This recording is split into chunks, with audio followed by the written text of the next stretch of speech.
إن الحمد لله نحمده ونستعينه ونستغفره ونؤمن به ونتوكل عليه ونعوذ بالله من شرور أنفسنا ومن سيئات أعمالنا من يهدي الله فلا مضل له ومن يضلل فلا هادي له وأشهد أن لا إله إلا الله وحده لا شريك له وأشهد أن محمدا عبده ورسوله أما بعد فإن خير الحديث كتاب الله وخير الهدي هدي محمد صلى الله عليه وسلم وشر الأمور محدثاتها وكل محدثة بدعة وكل بدعة ضلالة وكل ضلالة في النار.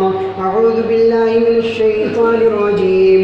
بسم الله الرحمن الرحيم.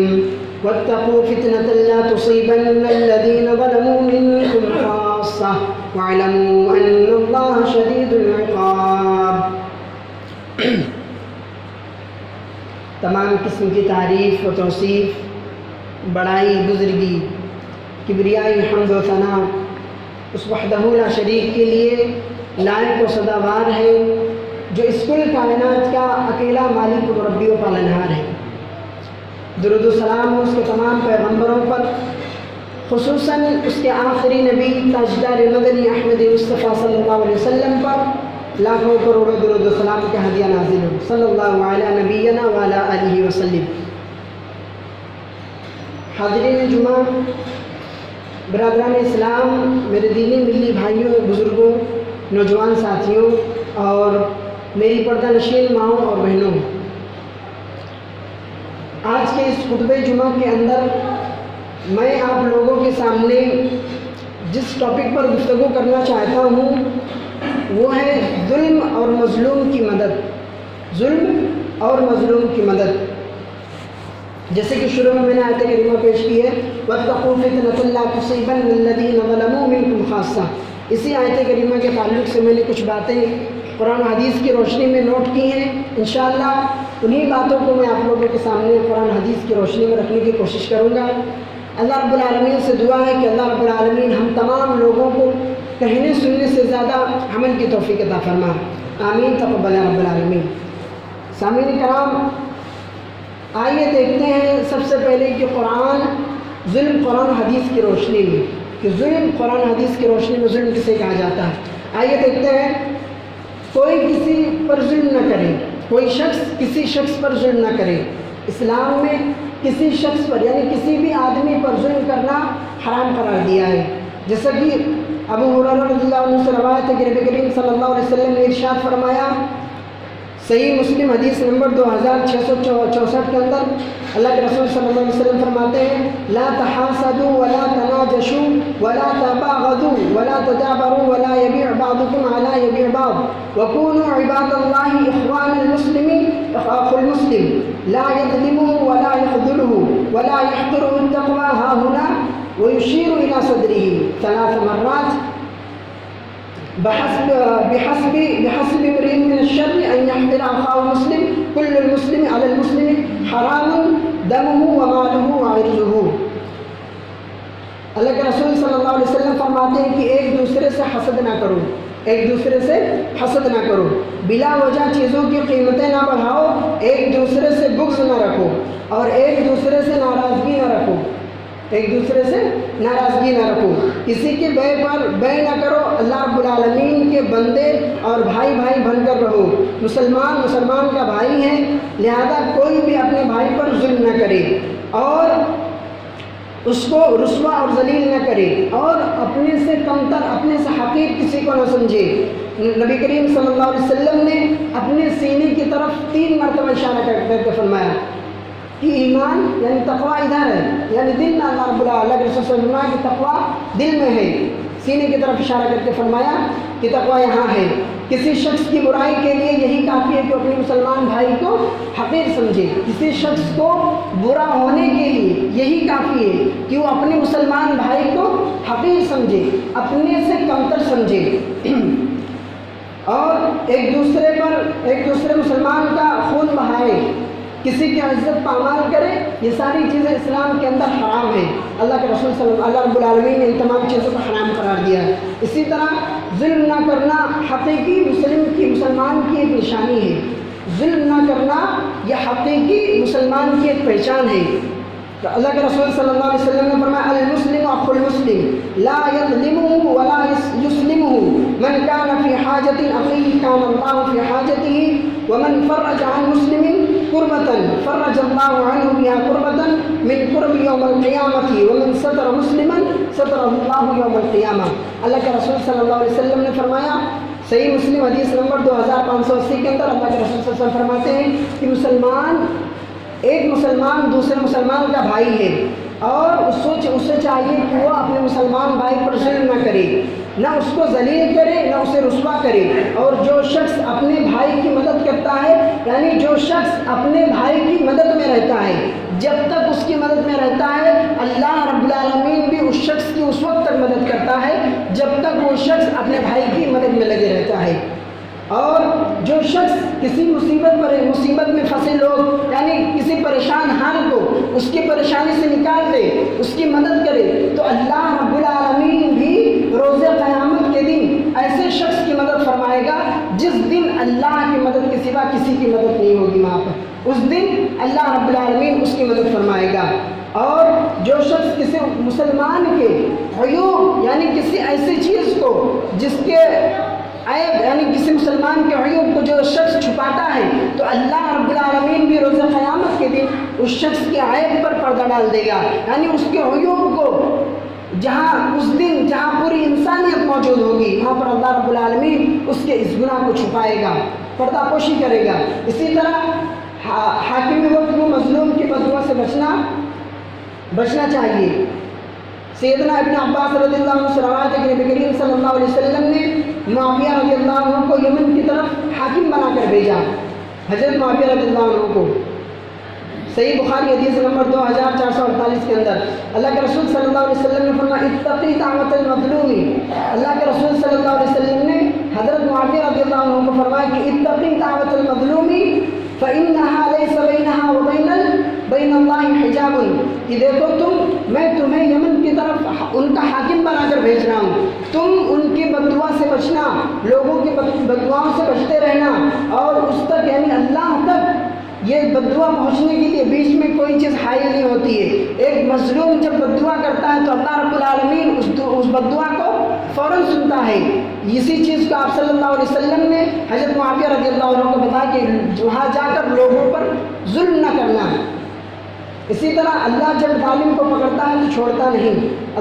سیدنا ابی موسیٰ رضی اللہ عنہ سے روایت ہے کہ نبی کریم صلی اللہ علیہ وسلم نے فرمایا، صحیح مسلم حدیث نمبر 2583 کے اندر اللہ کے رسول صلی اللہ علیہ وسلم نے فرمایا ان اللہ عز وجل یملی للظالم فاذا اخذه لم يفلته ثم قرأ وكذلك اخذ ربك اذا اخذ القرى وهي ظالمة ان اخذه علیم شدید، سورہ اعراف آیت نمبر 102۔ نبی کریم صلی اللہ علیہ وسلم فرماتے ہیں کہ اللہ رب العالمین ظالم کو کچھ مہلت دیتا ہے، وقت دیتا ہے۔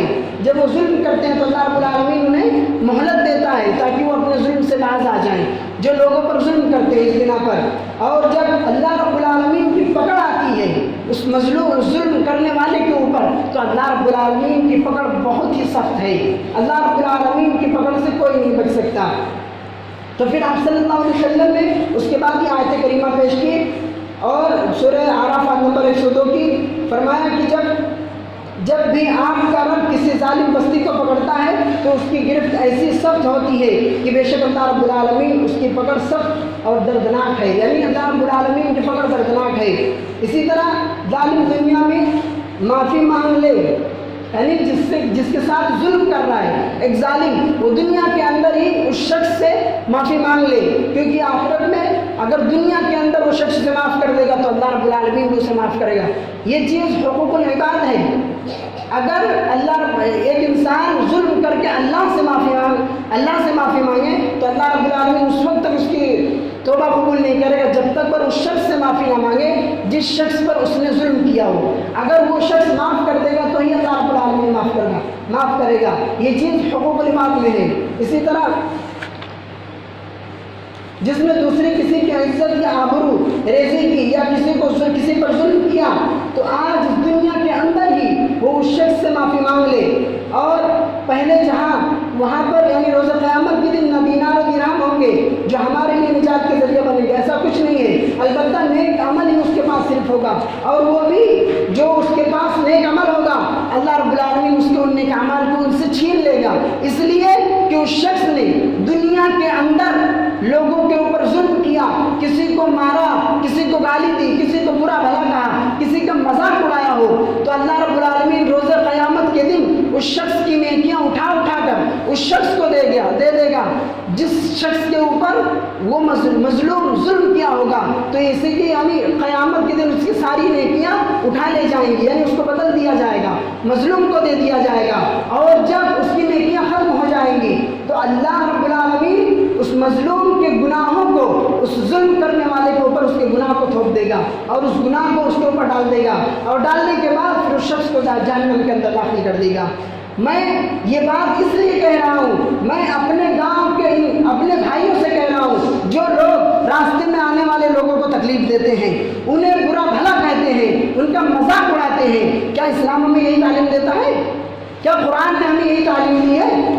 یہ کوئی غیر نہیں ہے، ہر کوئی اپنا ہے، ہم اپنوں کو برا بھلا کہہ رہے ہیں، ان کا مذاق اڑاتے، راستے میں کوئی آتا تو ہم اس کا مذاق اڑاتے، اس کے اوپر ہنستے ہیں، لعن طعن کرتے ہیں، جبکہ اللہ کے رسول صلی اللہ علیہ وسلم نے منع کیا، یہ ساری چیزوں کو حرام کیا ہے کہ تم کسی پر ظلم نہ کرو۔ ظلم سے مراد یہ نہیں کہ تم صرف مارو پیٹو، ظلم اگر تم کسی کو تکلیف دے رہے ہو، تمہارے ذریعے سے اگر کسی کو تکلیف ہو رہی ہے، اگر وہ مسلم ہو یا غیر مسلم ہو، کوئی بھی کسی بھی انسانیت کو اگر تمہاری وجہ سے تکلیف پہنچ رہی ہے تو تم اس کے اوپر ظلم کر رہے ہو۔ ظلم سے مراد لوگ صرف مار کو سمجھتے ہیں کہ مار ہی ظلم ہے، مار ہی ظلم نہیں ہے، آپ اپنے زبان کے ذریعے سے بھی ظلم کرتے ہو، لوگوں کو برا کہہ کے، انہیں چڑھا کر، انہیں نہ جانے کیسے کیسے القاب دے کر ان کی گالیاں سنتے ہیں۔ کتنے افسوس کی بات ہے کہ مسلمان ہونے کے باوجود نماز پڑھنے آتے ہیں اللہ کے گھر میں، اس کے باوجود بھی بازار وہاں باہر راستوں میں آنے والے لوگوں کو چڑھاتے ہیں۔ کتنا افسوس ہوتا ہے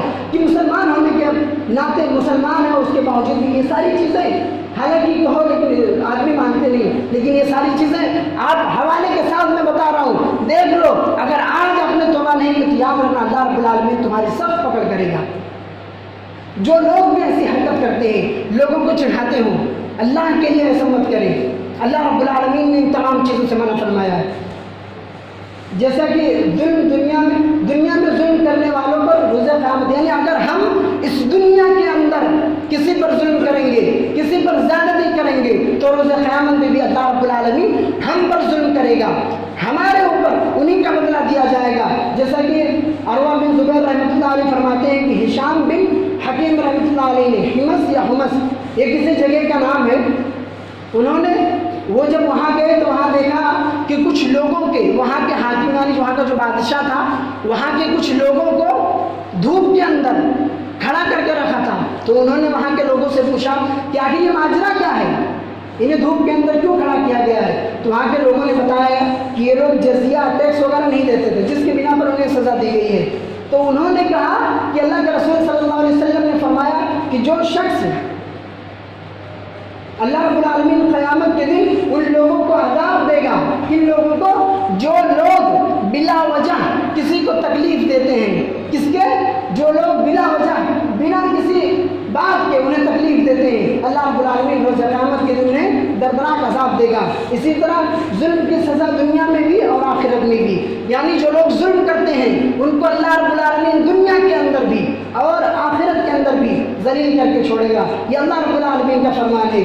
جیسا کہ سیدنا ابو بکر رضی اللہ عنہ فرماتے ہیں کہ اللہ کے رسول صلی اللہ علیہ وسلم نے فرمایا، سنن ابو داؤد کے اندر حدیث نمبر 4902، اس حدیث کو امام البانی نے صحیح قرار دیا ہے۔ اللہ کے رسول صلی اللہ علیہ وسلم نے فرمایا، ما من ذنب اجدر ان يعجل الله تعالى لصاحبه العقوبة في الدنيا مع ما يدخر له في الآخرة مثل البغي وقطع الرحم۔ ظلم و زیادتی اور قطع رحمی سے جیسے کوئی اور ایسی گناہ نہیں ہے، یعنی ظلم اور قطع رحمی یہ ایسی گناہ ہے کہ جس کی سزا اللہ رب العالمین دنیا میں بھی دیتا ہے اور آخرت میں بھی، اس دنیا سے فوت ہونے کے بعد بھی اللہ رب العالمین اس کا عذاب دے گا اس کا۔ اسی طرح ظلم روز قیامت کے اندھیروں میں سے ایک اندھیرا ہے، اللہ کے رسول صلی اللہ علیہ وسلم فرماتے ہیں، اس حدیث کے راوی سیدنا عبداللہ بن عمر رضی اللہ عنہ، سنن ترمذی حدیث نمبر 2030، اور اس حدیث کو بھی امام البانی نے صحیح قرار دیا ہے۔ اللہ کے رسول صلی اللہ علیہ وسلم نے فرمایا الظلم ظلمات یوم القیامہ، الظلم ظلمات یوم القیامہ، کہ ظلم قیامت کے دن اندھیرا ہے۔ ظلم، جو لوگ ظلم کرتے ہیں، یہ جو ظلم ہے یہ کل قیامت کے دن ان کے لیے اندھیرا ہے۔ اسی طرح روز قیامت ظالم کی تمام نیکیاں، روز قیامت کے دن ظالم کی تمام نیکیاں، ایک ایسا شخص جو لوگوں پر ظلم کرتا ہو، وہ ظالم، اس ظالم کی تمام نیکیاں اللہ رب العالمین مظلوم کو دے دے گا۔ اللہ رب العالمین اس کی ساری نیکیاں مظلوم کو دے دے گا۔ جیسا کہ ابو ہریرہ رضی اللہ عنہ سے روایت ہے کہ نبی کریم صلی اللہ علیہ وسلم نے فرمایا، صحیح مسلم حدیث نمبر 2581 کے اندر، اللہ کے رسول صلی اللہ علیہ وسلم نے فرمایا اتریدون مل مفلس، صحابہ کرام سے عرض کیا اللہ کے رسول صلی اللہ علیہ وسلم نے، کیا آپ جانتے ہو کہ مفلس کون ہے؟ اللہ کے صحابہ کرام نے عرض کیا المفلس فینا من لا درہم لہ ولا متاع، فقال ان المفلس من امتی یاتی یوم القیامت بصلاۃ وصیام وزکاۃ ویاتی قد شتم هذا وقذف هذا واکل ما هذا وسفك دم هذا وضرب هذا فيعطي هذا من حسناته وهذا من حسناته فنيت حسناته قبل أن يقضى ما عليه أخذ من خطاياهم فترحت علیہ ثم ترح فی النار۔ اللہ کے رسول صلی اللہ علیہ وسلم نے فرمایا کہ کیا تم ایسے شخص کو جانتے ہو؟ اللہ کے رسول صلی اللہ علیہ وسلم نے صحابہ کرام سے عرض کیا کہ کیا تم ایسے شخص کو جانتے ہو جو مفلس ہو؟ صحابہ کرام نے عرض کیا ہاں، وہ شخص مفلس ہے جس کے پاس مال و متاع نہ ہو، پیسے نہ ہو، دو وقت کے کھانے کی روٹی نہ ہو، وہ شخص مفلس ہے۔ تو اللہ کے رسول صلی اللہ علیہ وسلم نے فرمایا نہیں، میری امت کا مفلس وہ شخص ہے۔ کون؟ میری امت کا مفلس وہ شخص ہے کہ جس کے پاس، یعنی وہ شخص روز قیامت کے دن نماز بھی لے کر آئے گا، روزہ بھی لے کر آئے گا، زکوٰۃ بھی لے کر آئے گا، صدقات و خیرات بھی لے کر آئے گا، غرض یہ کہ وہ نیکیوں کا پہاڑ لے کر آئے گا، لیکن افسوس اس کے لیے وہ تمام نیکیاں اسے کچھ فائدہ نہیں دیں گی، اس لیے کہ اس شخص نے دنیا کے اندر کسی کو مارا ہوگا، کسی کو پیٹا ہوگا، یا کسی کو برا بھلا کہا ہوگا، یا پھر کسی کے مال کو ناجائز طریقے سے چھین لیا ہوگا، یعنی کسی بھی قسم کی اگر اسے تکلیف دیا ہوگا، تو کل قیامت کے دن اس تکلیف کے بدلے میں اللہ رب العالمین اس کی نیکیاں اٹھا کر اس مظلوم کو دے دے گا جو اس کے اوپر ظلم کیا ہے۔ اسی طرح جب اس کا ظلم، اس کی نیکیاں ختم ہو جائے گی تو اس کا گناہ، یعنی مظلوم کے گناہ اٹھا کر ظالم پر ڈال دے گا اور پھر اس شخص کو جہنم کے اندر داخل کر دے گا۔ میں خاص طور پر اپنے بھائیوں سے کہتا ہوں، یہ بار بار جو لوگ برے لوگوں کو چڑھاتے ہیں، اللہ کے واسطے ایسا نہ کریں۔ اسلام ہمیں اس کی تعلیم نہیں دیتا ہے، اسلام تو امن اور شانتی کا پیغام دیتا ہے۔ یہ ساری چیزوں تو ایک اختلافات کے ذریعہ ہے، جھگڑے اور فساد کا ذریعہ ہے، ہمیں ان تمام چیزوں سے پرہیز کرنا چاہیے۔ اسی طرح مظلوم کی مدد کرنا ہے۔ مومن باہم ایک عمارت، یعنی آپ صلی اللہ علیہ وسلم نے مومنین کی مثال ایک عمارت کی طرح دی ہے، جس طرح عمارت میں اینٹ سے اینٹ ملا کر پوری عمارت کھڑی کی جاتی ہے، اسی طرح اللہ کے رسول صلی اللہ علیہ وسلم نے مومنوں کی مثال دی ہے کہ مومن ایک عمارت کے مانند ہے۔ اللہ کے رسول صلی اللہ علیہ وسلم نے فرمایا دنیا کائنات میں بسنے والے تمام مومن آپس میں ایک جسم کے مانند ہیں، ایک جسم کی طرح ہے۔ اگر انسان کے جسم کے کسی حصے میں تکلیف ہو تو اس تکلیف کو پورا جسم محسوس کرتا ہے، جیسے کہ اللہ کے رسول صلی اللہ علیہ وسلم نے ارشاد فرمایا مثل المؤمنین فی توادہم وتراحمہم وتعاطفہم کمثل الجسد اذا اشتکا منہ عضو تداعی لہ سائر الجسد بالسہر والحمى۔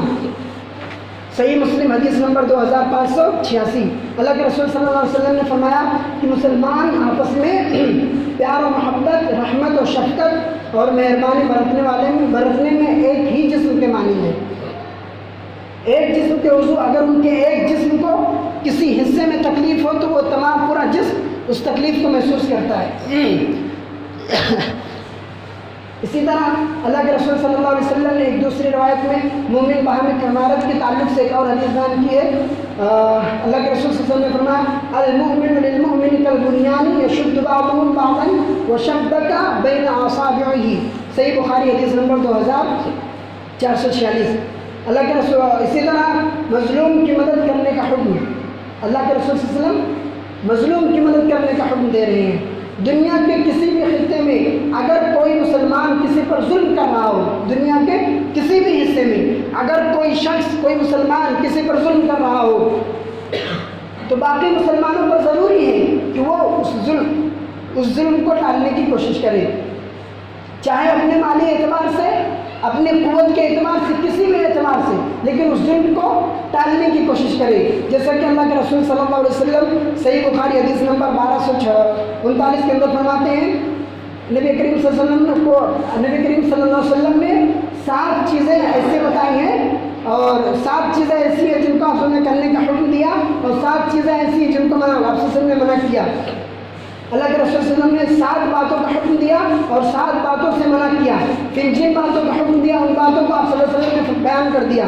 سب سے پہلی چیز ہے کہ بیمار پرسی یعنی مریض کی عیادت کرنا. جو مریض ہوتا ہے، جو بیمار ہوتا ہے، اس کی عیادت کرنا، یہ سب سے پہلی چیز ہے. اور دوسری چیز ہے جنازے کے ساتھ چلنا. اور تیسری چیز ہے جب کوئی چھینکے تو اس کا جواب دے تو اس کے جواب میں لوگ اس کا جواب دے. جیسے چھینکنے والا الحمدللہ کہے اور اس کے جواب میں سننے والا یرحمک اللہ، اور پھر اس کے جواب میں چھینکنے والا کہے گا یہدیکم اللہ واستغفر.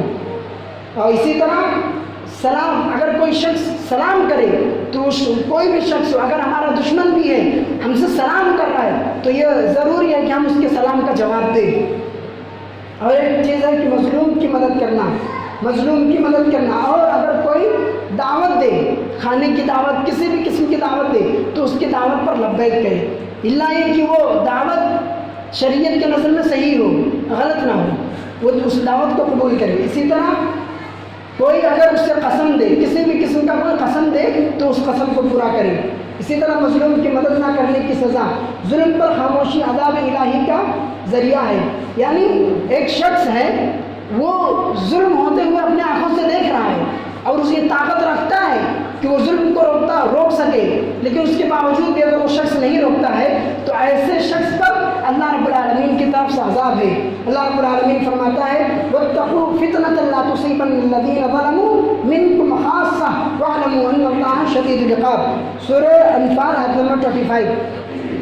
اللہ رب العالمین فرماتا ہے سورہ انفال کے اندر اور اس آزمائش سے ڈرو جو تم میں سے صرف ظالموں پر ہی نہیں، اس آزمائش سے ڈرو جو تم میں سے صرف ظالموں پر نہیں آئے گی بلکہ مظلوم پر بھی اور اس پر بھی جو شخص ظلم کو اپنی آنکھوں سے دیکھے اور اس کو ہٹانے کی کوشش نہ کرے، اس شخص پر بھی آئے گی وہ عذاب.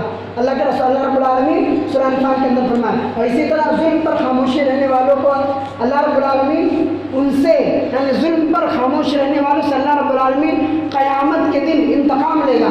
سیدنا عبداللہ بن عباس رضی اللہ عنہ فرماتے ہیں کہ اللہ کے رسول صلی اللہ علیہ وسلم نے فرمایا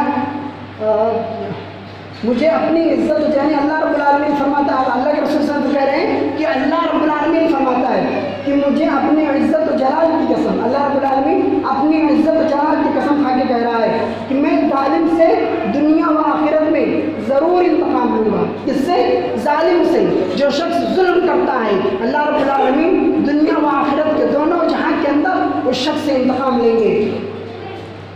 اس سے بھی ضرور انتقام لوں گا جس نے کسی مظلوم کو، اور اس شخص سے بھی اللہ رب العالمین انتقام لے گا جس شخص نے ظلم کو ہوتا ہوا دیکھا اور اس کو روکنے کی کوشش نہیں کی. اس شخص سے بھی اللہ رب العالمین قیامت کے دن انتقام لے گا. اسی طرح مظلوم کی مدد نہ کرنے کے واقعات 1-2 میں بیان کر کے اپنے بات کو ختم کروں گا. پہلا واقعہ مظلوموں کی مدد کے لیے جہاد کے حکم ربی. نبی کریم صلی اللہ علیہ وسلم کے دور میں جب آئے روز کفار مسلمانوں پر ظلم و تشدد کے پہاڑ توڑنے لگے، کفار مسلمانوں پر ظلم و تشدد کے پہاڑ توڑنے لگے تو اللہ رب العالمین نے مظلوم مسلمانوں کی مدد کرتے ہوئے انہیں جہاد کرنے کی اجازت دی. کسے؟ اللہ رب العالمین نے مسلمانوں کو جنگ کرنے کی اجازت دی. اللہ رب العالمین فرماتا ہے سورۃ الحج آیت نمبر 39 اور 40 کے اندر أذن للذين يقاتلون بأنهم ظلموا وإن الله على نصرهم لقدير الذين أخرجوا من ديارهم بغير حق إلا أن يقولوا ربنا الله. اللہ رب العالمین سورۃ الحج کے اندر فرماتا ہے تو انہیں جنگ کی اجازت دے دی گئی، انہیں جنگ کی اجازت دے دی گئی اس لیے کہ ان پر ظلم ہوا ہے، اور اللہ یقیناً ان کی مدد پر پوری قادر پوری قدرت رکھتا ہے، یعنی ان کی مدد کرنے پر اللہ رب العالمین پوری قدرت رکھتا ہے. اور جو اپنے گھروں سے یعنی وہ لوگ اپنے گھروں سے ناحق طور پر نکالے گئے اور ان کا جرم صرف اتنا تھا کہ وہ اللہ کو ایک مانتے تھے، اللہ کے علاوہ تمام معبودان باطلہ کو چھوڑ دیا تھا. اس بنا پر لوگ ان پر ظلم و تشدد کے پہاڑ توڑنے لگے. اور اسی طرح دوسرا واقعہ ظالم بستیوں کی تباہی. سابقہ قوموں میں کتنی ہی ایسی قومیں تھیں جسے اللہ رب العالمین نے صرف اور صرف اس لیے برباد کر دیا، اس لیے ہلاک و برباد کیا کہ ان کا جرم صرف اتنا تھا کہ وہ ظلم کرتے تھے. وہ آپس میں ایک دوسرے کو برا بھلا کہتے تھے، ایک دوسرے پر ظلم کرتے تھے، ایک دوسرے کو برے القاب سے پکارتے تھے. جبکہ اللہ رب العالمین نے کہا وَلَا تَنَابَزُوا بِالْأَلْقَابِ، کسی کو یعنی برے القاب سے مت پکارو، برے باتوں سے ایسے ناموں سے مت پکارو جس سے اس شخص کو تکلیف ہوتی ہو. برے القاب سے اللہ رب العالمین نے منع کیا ہے کہ ایسے شخص کو کسی بھی شخص کو برے القاب سے نہ پکاریں. اسی طرح اللہ رب العالمین شروع اسلام میں مسلمانوں کی کفار کی طرف سے بہت زیادہ ظلم و تشدد ہونے کے بعد غزوہ بدر کا دن، یعنی یہاں پر غزوہ بدر کی کچھ بات ہے، مسلمانوں کی تعداد اور سامان جنگ کے اعتبار سے کفار سے بہت کم تھے. یعنی غزوہ بدر کے اندر صحابہ کرام کی تعداد بہت ہی کم تھی، لیکن ان کے مقابل میں جو مشرکین تھے وہ بہت ہی زیادہ تھے اور ان کے پاس تمام ساز و سامان تھا جہاد کا، لڑائی کا. اور صحابہ کرام کے پاس اتنی چیزیں نہیں تھیں کہ وہ مکمل طور پر ان سے آمنا سامنا کر سکیں. پھر اس جنگ کے اندر اللہ رب العالمین نے اپنے فرشتوں کے ذریعے اس جنگ کو فتح دی، ان لوگوں کی مدد کی. اس لیے ان کا جرم یہ تھا کہ وہ اللہ کو مانتے تھے، اللہ کو ایک جانتے تھے، جس کی وجہ سے وہ لوگ ان پر ظلم و تشدد کے پہاڑ توڑنے لگے. تب اللہ نے انہیں جنگ کرنے کی اجازت دی. اسی طرح اللہ رب العالمین سورہ آل عمران میں فرماتا ہے وَلَقَدْ نَصَرَكُمُ اللَّهُ فِي مَوَاقِعَ فِي بَدْرٍ وَأَنْتُمْ أَذِلَّةٌ فَاتَّقُوا اللَّهَ لَعَلَّكُمْ تَشْكُرُونَ إِذْ تَقُولُ لِلْمُؤْمِنِينَ لَن يَكْفِيَكُمْ أَن يُمِدَّكُمْ رَبُّكُمْ بِثَلَاثَةِ آلَافٍ مِّنَ الْمَلَائِكَةِ مُنزَلِينَ بَلَىٰ إِن تَصْبِرُوا وَتَتَّقُوا وَيَأْتُوكُم مِّن فَوْرِهِمْ هَٰذَا يُمْدِدْكُمْ رَبُّكُم بِخَمْسَةِ آلَافٍ مِّنَ الْمَلَائِكَةِ مُصَوِّمِينَ وَمَا جَعَلَهُ اللَّهُ إِلَّا بُشْرَىٰ لَكُمْ وَلِتَطْمَئِنَّ قُلُوبُكُم بِهِ وَمَا النَّصْرُ إِلَّا مِنْ عِندِ اللَّهِ الْعَزِيزِ الْحَكِيمِ سورہ آل عمران آیت نمبر 123. اور بے شک اللہ رب العالمین نے بدر کے دن تمہاری جب تم بالکل بے سر و سامان تھے اللہ سے ڈرو اور کہیں تم شکر گزار نہ شکر نہ بن جاؤ، یعنی اللہ کا شکر ادا کرو. اور مسلمانوں کو فرمایا کہ تم اللہ کے لیے ان سے لڑائی کرو. اللہ رب العالمین نے ہمیں اجازت دی. تو آج کے خطبہ جمعہ کا خلاصہ کلام یہی ہے کہ لوگوں پر ظلم نہ کریں. ہر کوئی کلمے کی حیثیت سے المسلم اخو المسلم کے تحت ہر کوئی آپس میں بھائی ہے. تو کوئی شخص کسی کا برا نہ چاہے، نہ کسی کو برے القاب سے پکارے، نہ کسی کو برا بھلا کہے، نہ کسی کو بنا کسی وجہ مارے پیٹے نہ گالی دے. میں اس لیے کہہ رہا ہوں کہ کچھ دنوں سے میں خود اپنی آنکھوں سے اپنے ہی بھائیوں کے اندر یہ ساری چیزیں دیکھ رہا تھا. میں مجبور ہو گیا، اس لیے مجھے یہ ساری چیزیں کہنی پڑی. اور اللہ کے لیے یہ ساری چیزوں کو چھوڑ دیں. ہم مسلمان ہیں، ہمارا مذہب ہمیں یہ نہیں سکھاتا ہے کہ ہم کسی کو برے القاب سے پکاریں. تو میرا کہنے کا مقصد یہ ہے کہ اللہ کے لیے آج سے پہلے جو بھی چیزیں تم نے کی اللہ سے توبہ کر لو. اور آپ نے جن کو بھی برا بھلا کہا ان سے توبہ مانگ لو، ان سے توبہ کر لو، معافی مانگ لو. اگر وہ معاف کریں تو انشاءاللہ اللہ بھی معاف کر دے گا، اور اللہ ضرور معاف کرے گا اگر تم ان سے معافی مانگ لو گے. اور ظاہر کرو کہ آج کے بعد انشاءاللہ کسی کو کوئی بھی برے القاب سے کوئی کسی کو نہیں پکارے گا. اللہ نے منع کیا ہے وَلَا تَنَابَزُوا بِالْأَلْقَابِ، برے القاب سے کسی کو مت پکارو. آخر میں اللہ رب العالمین سے دعا کہ اللہ رب العالمین ہم تمام لوگوں کو کہیں سنی تمام باتوں سے زیادہ عمل کی توفیق عطا فرما. اے اللہ ہم میں سے جو بیمار ہیں انہیں شفا کاملہ عطا فرما. اے اللہ جو اس دنیا سے جا چکے ہیں انہیں صبر جمیل نصیب عطا فرما. اے اللہ تو اس دنیا کے اندر جب تک ہمیں زندہ رکھ، اسلام پر زندہ رکھ، اور جب